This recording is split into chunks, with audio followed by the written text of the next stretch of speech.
नागलोक में पांचों पांडव युधिष्ठिर, भीम, अर्जुन, नकुल और सहदेव पितामह भीष्म तथा विदुर की छत्र छाया में बड़े होने लगे।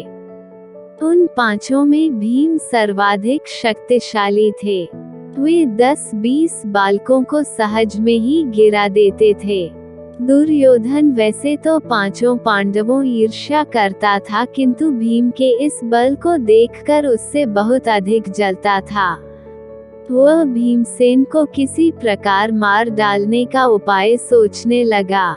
इसके लिए उसने एक दिन युधिष्ठिर के समक्ष गंगा तट पर स्नान, भोजन तथा क्रीड़ा करने का प्रस्ताव रखा, जिसे युधिष्ठिर ने सहर्ष स्वीकार कर लिया। गंगा के तट पर दुर्योधन ने विविध प्रकार के व्यंजन तैयार करवाए। स्नान आदि के पश्चात जब सभी ने भोजन किया तो अवसर पाकर दुर्योधन ने भीम को विषयुक्त भोजन खिला दिया। भोजन के पश्चात सब बालक वहीं सो गए। भीम को विष के प्रभाव से मूर्छा आ गई। मूर्छित हुए भीम को दुर्योधन ने गंगा में डुबा दिया। मूर्छित अवस्था में ही भीम डूबते उतरते नागलोक में पहुंच गए। वहां पर उन्हें भयंकर विषधर नाग डसने लगे तथा विषधरों के विष के प्रभाव से भीम के शरीर के भीतर का विष नष्ट हो गया और वे सचेतावस्था में आ गए। चेतना लौट आने पर उन्होंने नागों को मारना आरंभ कर दिया और एक के पश्चात एक नाग मरने लगे।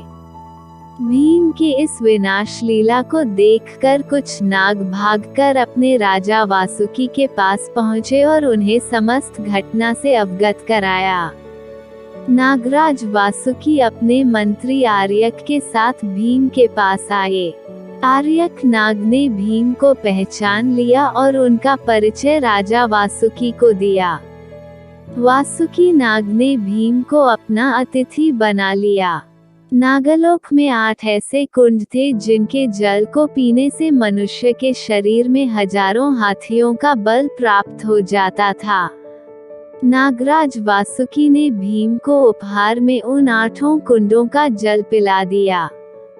कुंडों के जल पी लेने के बाद भीम गहन निद्रा में चले गए। 8वें दिन जब उनकी निद्रा टूटी तो उनके शरीर में हजारों हाथियों का बल आ चुका था। भीम के विदा मांगने पर नागराज वासुकी ने उन्हें उनकी वाटिका में पहुंचा दिया। उधर सोकर उठने के बाद जब पांडवों ने भीम को नहीं देखा तो उनकी खोज करने लगे और उनके न मिलने पर राजमहल में लौट गए। भीम के इस प्रकार गायब होने से माता कुंती अत्यंत व्याकुल हुई। वे विदुर से बोली, हे आर्य, दुर्योधन मेरे पुत्रों से और विशेषतः भीम से अत्यंत ईर्ष्या करता है। कहीं ऐसा तो नहीं है कि उसने भीम को मृत्युलोक में पहुंचा दिया। उत्तर में विदुर ने कहा, हे देवी, आप चिंतित मत होइए। भीम की जन्मकुंडली के अनुसार वह दीर्घायु है तथा उसे अल्पायु में कोई भी नहीं मार सकता। वह अवश्य लौट कर आएगा। इस प्रकार हजारों हाथियों का बल प्राप्त करके भीम लौट आए।